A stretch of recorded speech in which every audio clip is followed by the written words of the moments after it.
Darling here with Darling Data, and we're very happy, I promise. we're thrilled. We're thrilled beyond compare. In today's length apology-free video, we're going to be talking about why PowerPoint, not Excel, why PowerPoint decides to double advance when I click on it. Just kidding. We're going to talk about recompile hints in QuickieStore.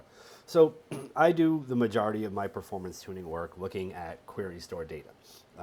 Most people who I work with don't have a good third-party monitoring tool that captures the type of stuff that like I really get into, like performance metrics, queries, running, resource usage, yada yada yada yada. That really gives me a good sense of which queries I need to go after to fix stuff. So most of the time I end up in QuickieStore, and most of the time in QuickieStore, I'm dealing with a lot of sort of weird situations. QuickieStore is wonderful, but I think just sort of in general, query tuning when certain things are going on in SQL Server can be quite frustrating. Recompile hints are probably the least frustrating. What can become very frustrating is when the query you need to tune uses a temp table or table variable, and the process of populating that temp table or table variable is not quite straightforward. So like you're working on code in a stored procedure, and you would have to execute a whole bunch of other stored procedure stuff to get the temp table or table variable populated in order to execute the query that you care about that's taking a long time. That's the first part. So like when you look in QuickieStore, you just get the query that was slow. Even if it's in a store procedure, you don't get the whole like store procedure plan the way you do in the plan cache. You just get that one single query, and if there are table value parameters, table variables, or temp tables in use, those don't show up. Where it gets also frustrating is if someone is using local variables, or if someone is using option optimized for unknown, the compile time parameters, the runtime parameters are never in there unless you play some weird tricks, but the compile time parameter values won't be in there for local variables or recompile. So that's also a bummer. That also makes troubleshooting stuff really difficult because you have no idea how to re-execute the query to reproduce what's slow in order to figure out what to fix. What's the other one that I really hate? If you pass in a parameter, but the parameter isn't used in like a where clause. Like let's say you have 4 parameters, 3 of them get used in the where clause, and 1 of them gets used in like a case expression in the select list. The value for the one that gets used in the select list case expression won't be in with the rest of the parameter values because that had nothing to do with cardinality estimation. So 3 really frustrating things that you can run into when you're trying to tune queries. And I really wish that there was like an instant replay button, or something cached along with the plan that would make queries like that runnable, so that you could figure out get an actual execution plan, look at the the operator time statistics, and get like some better clue about where in the plan you need to focus to fix things. Sometimes you can look at a query plan and figure it out. Other times, that cached/estimated plan just lies to you in too many places in too many ways to make that useful. So what recompile hints do is almost the opposite. It can be in very large execution plans, it can be frustrating, and I'm going to show you why. In smaller plans, it's fairly easy to figure stuff out, but we'll talk about that in a minute. Before we do, though, you might be surprised to hear, this might come as a shock to you, that you can support this channel by signing up for a membership, and that there's a link in the video description to do that. You can do that for as little as $4. That's $4. I'm not multilingual. I only speak like English as my second language.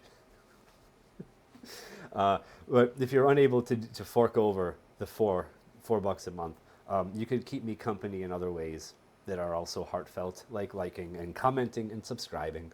I think we're at about 20 members, and we're at about over 4,700 subscribers. So I'm feeling Feeling quite loved and adored these days. Maybe at 5,000 I will just burst with joy.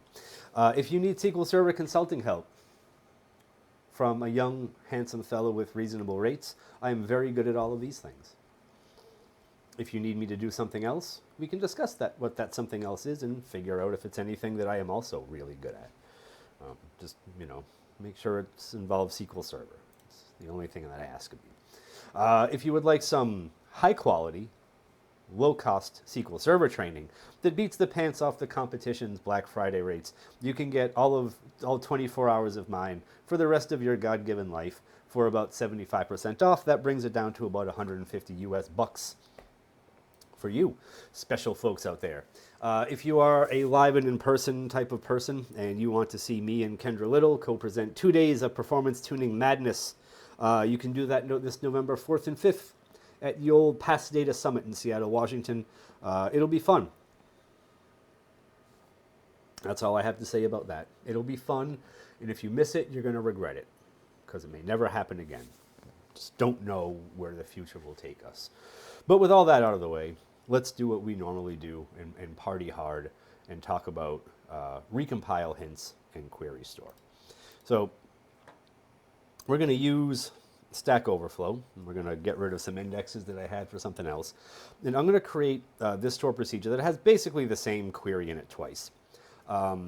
Really, what these queries actually do is completely unimportant. All I need to do is show you the difference in how things look in QuickieStore. So I'm going to give this a few runs just to make sure. Actually, we'll see how long this takes. All right, 1 second. We can give this a few runs just to make sure that everything ends up in QuickieStore where we want it, because without that, we are sunk.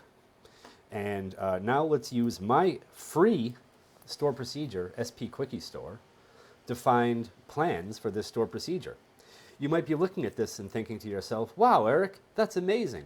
I can't even find stuff by procedure name in the QuickieStore GUI. And you'd be right. That's why I've spent like thousands of lines of code and hundreds of hours of my life working on this store procedure to make life easier for everybody, because Microsoft won't do it. Isn't it nice? So we're going to run this, and we're going to have 2 entries in here for our 2 queries. We'll see 2 individual query IDs here, and we'll see, I suppose 2 different plan IDs too. That all makes sense. And this first one is going to not have a recompile hint in it, and this second one is going to have a recompile hint on it. We're not like comparing if recompile helped or hurt these queries, because we really just ran the query with the one parameter. It's not like there's going to be parameter sniffing, or the thing ran in 1 second, so there's not really anything to really fix. The only thing that I want to show you is that in the plan without the recompile hint, if we go to the properties and we look over here, we go to the properties of the select operator and we look over here, we will have the parameter list and the compile time value for the parameter here. This makes it really easy to pull the query text out of QuickieStore's results, plop it in a new window, and then do something like create a temporary store procedure to execute it with that parameter value, so that you don't end up having to do anything weird, like declare a local variable which screws things up or whatever else. Great. That's how that happens there. Now let's look at, what did I just close? I don't know what I just closed. I might have closed the wrong thing. We're going to have to go back and figure that out. Did I close? Yeah. Oh no, it's over there. Things just moved around strangely, I guess. Anyway. Yay! Let's look at the query plan for the query with the recompile hint in it.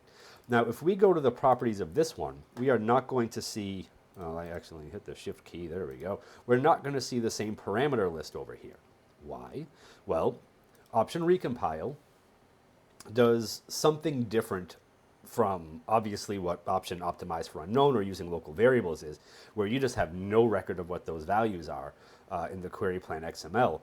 What option recompile does is it treats your parameters and local variables like literal values, and those literal values get used when you touch, well, hopefully when you touch tables and indexes.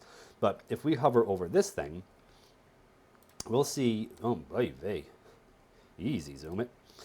We'll see the literal value that we passed in to the store procedure here as a predicate scanning the clustered index. Now again, this isn't a query tuning competition. This is just to show you how this behavior might look a little bit different. Now, where this can get annoying in really big plans is if you have a lot of different predicates or parameters that you pass in, and you have a lot of different tables that get used, and some of them have parameters and some of them don't. You have like 20 joins and like a where clause with like 8 different predicates in it, and you hit 8 different tables. It's kind of a hassle to go to each table, figure out which literal value predicates got used there, and then reconstruct things that way. I really wish that Microsoft would make this stuff easier, both for option recompile, option optimize for unknown, and all the other stuff.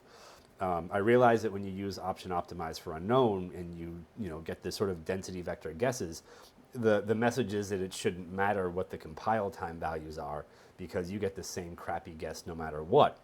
But it really does help to figure out what I feel like the compile time value should still be included in there, because if you're troubleshooting a slow query, obviously the local variable guesses for the data distribution of what you searched for didn't work out one bit, and you need to focus on reproducing that and figuring out how to fix it. Obviously, aside from just nuking the optimize for unknown hint, a great way to test that is to add an option recompile hint instead and see if you get a better plan. Anyway, before I drift too far along here, thank you for watching. I hope you enjoyed yourselves. I hope you learned something. I hope that I do not need to apologize for the length of this video to anybody out there in the entire internet, and I will see you in the next video. Goodbye, farewell, take care of yourselves.